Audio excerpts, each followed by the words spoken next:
Hello, everyone, and welcome to the post-match show, part of the Clean Bold podcast with me, Sab, after another enthralling day in the Men's T20 World Cup. And we now know who our four semi-finalists are going to be after a superb Sanju Samson masterclass innings puts India into the semi-finals as they beat the West Indies in a tense but enthralling clash. Eden Gardens in Calcutta. India won by 5 wickets, but that doesn't even scratch the surface of this game. This was a really good game. That doesn't even scratch the surface because this was two good teams going at each other, but something had to give, and ultimately it was a superb, and I really mean a brilliant innings from Sanju Samson, who has been has ups and downs in his career so far. I think a lot of Indian fans have been eager for him to get more opportunity, but also eager for him to deliver more on that potential. Finally, he has come and he's delivered. He has announced himself on the world stage with a brilliant innings to send India into the semi-finals. So before we get into this, guys, make sure you like this video, hit that subscribe button because we've got some great content coming. The World T20 will be over in a week's time, but we've got so much more to talk about. Bigger episodes coming with more content, collaborative episodes with other cricket podcasts. So guys, you don't want to miss out on all the great content we're coming. And of course, the league season, our own league seasons are all starting in just about a month's time. So plenty of great content coming ahead. So hit that subscribe button because you do not want to miss out. Well, yeah, let's get into it, guys. So we came down to this huge game, this huge quarterfinal match, basically between India and West Indies. And the winner would go to face England in the semi-final stage. And it was India who came out on top. India bowled first. They opted to bowl first after winning the toss. And West Indies, bit cautious in the first couple of overs. But once that was out of the way, they started to really get going. And they started to go for it. Opening partnership was about 60 odd. So it looked like West Indies were really going to put on a big score. I mean, the wicket was a good batting wicket. I think the idea was that India would have better. I think the idea was that India would have better conditions, even better conditions to bat in when they came on.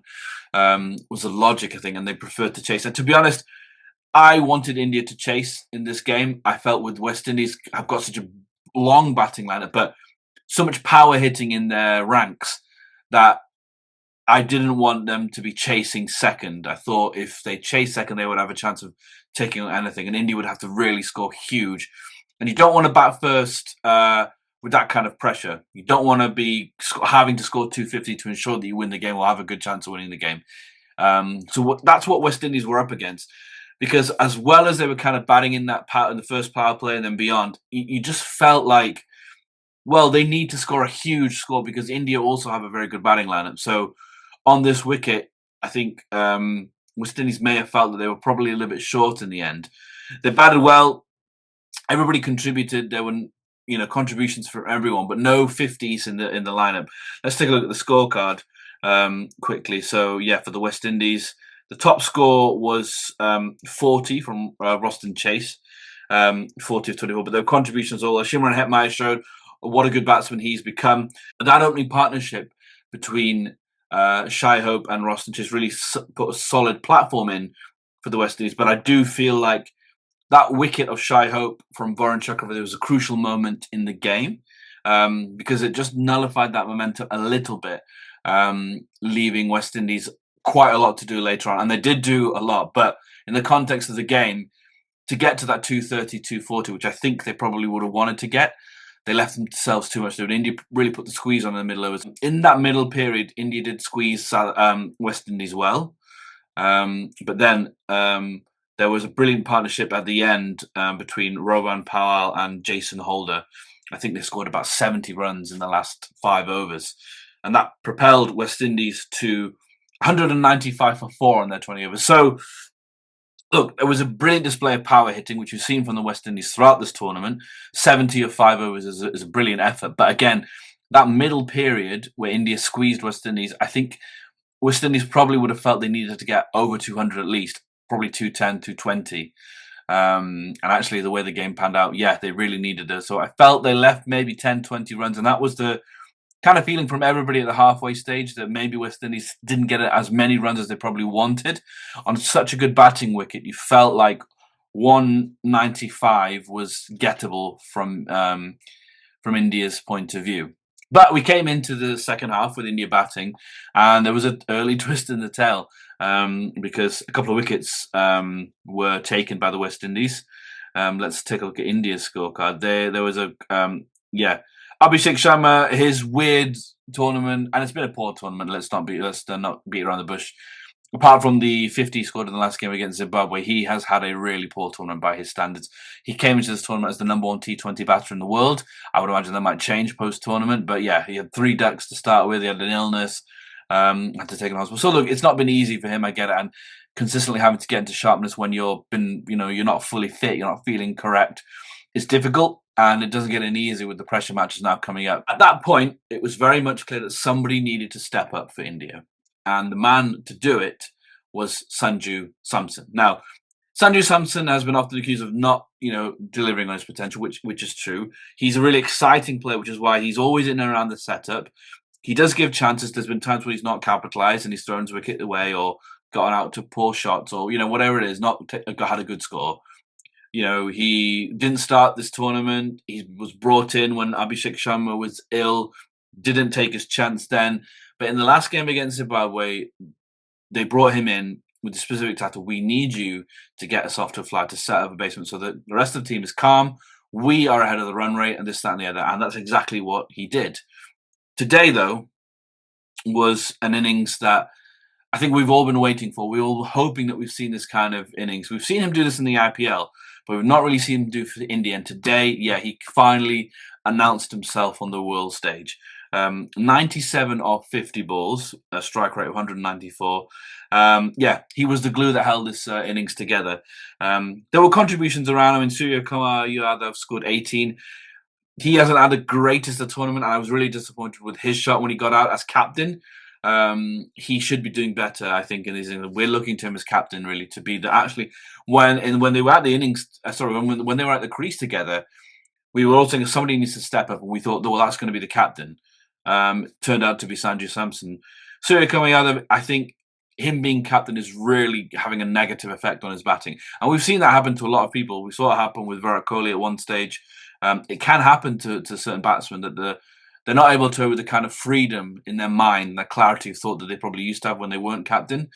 And Surya Kumar Yadav is really struggling with that. I think he has struggled in this World Cup. I think probably the last 18 months we haven't seen the best of him. Again, he's played some decent, okay innings in this World Cup, the one against the USA, for example. But, I think he's struggling, and I think there's an element where he doesn't feel comfortable to go for it and just express himself and play these crazy shots that he was made his name doing. But look, we're into semi-final, final. What better stages for the captain to deliver? But look, it's not about Sky today. It's about Sanju Samson because he held everything together. Yeah, he was well supported by Tilak Verma. He came in, scored 27 off about 15. Hardik Pandya scored 17 as well. But yeah, a brilliant innings from Sanju Samson. I mean, a chanceless innings. There were no... he'd never kind of looked like he was going to throw a wicket away. He was in complete control the whole time, and some exquisite cricket shots. No slogs, no risky shots, all proper technique. And just, so easy. And this is exactly what he's capable of. It was really nice to see. And it was really heartwarming. A guy who struggled, he's been in and out of the team, and we know his story. So I think there was nobody that was upset about this. Every single person had a beaming smile on their face because of the man who delivered this for India. Look, there's times to do this, to announce yourself, to do it in a quarter-final with the pressure on, in a World Cup and a home World Cup, with the pressure, the expectations, knowing that if you lose, you're out of the competition. There are no second chances. For him to deliver this innings, it will be remembered for a long time, and I hope this is the kickstart, a real announcement on the world stage. We get to see now Sanju Samson dominating in T20s for India, which is what we all want to see. It's what we've all believed that he can do. Really, really happy to see him deliver today. And look, India played very well today. They weren't great with the ball at times. Look, neither team were, to be honest. There were, I think, between the two teams, there were 5 or 6 dropped catches. I mean, India dropped some absolute sitters in the field. So there was it was really poor at times in the field for India. Their catching efficiency, I think the graphic during the game was that they're the lowest efficiency when it comes to catching out of any of the teams in the Super 8. Catches win matches. No, okay.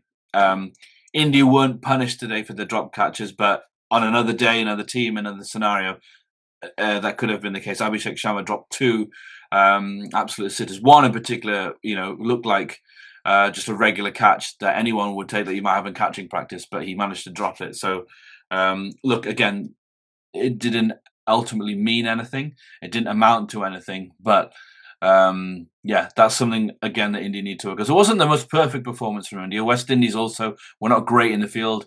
A few misfields with balls just going through legs and things, but also they dropped a few catches as well. Jason Holder dropped one of Hardik Pandya. There was another drop catch as well. So look, it wasn't a great fielding performance from either team. Let's talk about the West Indies quickly. So yeah, look, they did drop some catches, and I don't think they bowled that badly, to be honest. I think Sanju Samson was just so good and so in control. But West Indies didn't look like they bowled particularly badly.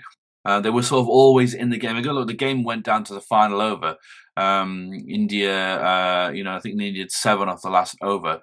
So again, had West Indies got the 10, 20 runs maybe that they looked like they might get at one stage or that they wanted to, this result could have been completely different. But in the end, 7 off 6, I think India handled this chase very well. West Indies, they've shown today with that batting prowess. They have a long batting line. They've got guys who are just big, and if they're not 6'5", they're muscular. They're really athletic specimens. A lot of these West Indian cricketers, especially in the T20 seed. So that's why they're so good in this format of the game, because they can just bludgeon balls and smash them out of nowhere. And they can always pick up a 6 and a 4 in an innings, and they always, they're capable of hitting a good score. Today, I just felt that they were 20 runs short. So it looked like India were going to go home early. Or, well, they were already home. But it looked like India were going to exit the tournament early, and there are going to be no subcontinent teams in the competition. So credit for India, because all they could do at that stage was, well, look, let's hope that South Africa beat West Indies, but we know that we need to beat Zimbabwe and we need to beat the West Indies. And now, ultimately, they've come through those games in good health. They've looked good in both those teams. They've knuckled down. As I said, it's not been 10 out of 10 performances, but they have produced some really good cricket to win both of those games. Comfortable against Zimbabwe in the end. Again, a good batting performance to score 250 yards. So they were never really in danger of losing that game. Today, though, in a crunch game with the pressure on, with a dangerous West Indian team, they really just did what they had to do.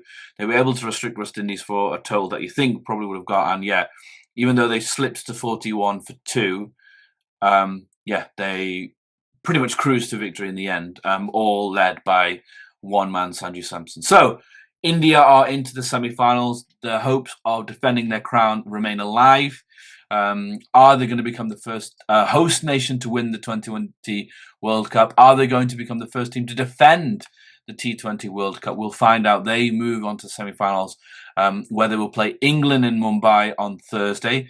The other semi-final now, obviously, as we know, is South Africa versus New Zealand. That's on Wednesday. The final being a week today on Sunday. But yeah, where do we think this is going to go? It's actually hard to call, because the pressure is up, and this is what we want. This is excitement. It's been a brilliant World Cup so far. Let's hope that we can get some more exciting cricket in this final batch of games. I think Kieran and I predicted that it might be a South Africa-India final. That is still on the cards. But let's see. Look, there's all 4 teams are really good. So you cannot discount any team at this stage, and anything can happen in T20 cricket. So let's see. What do you guys think?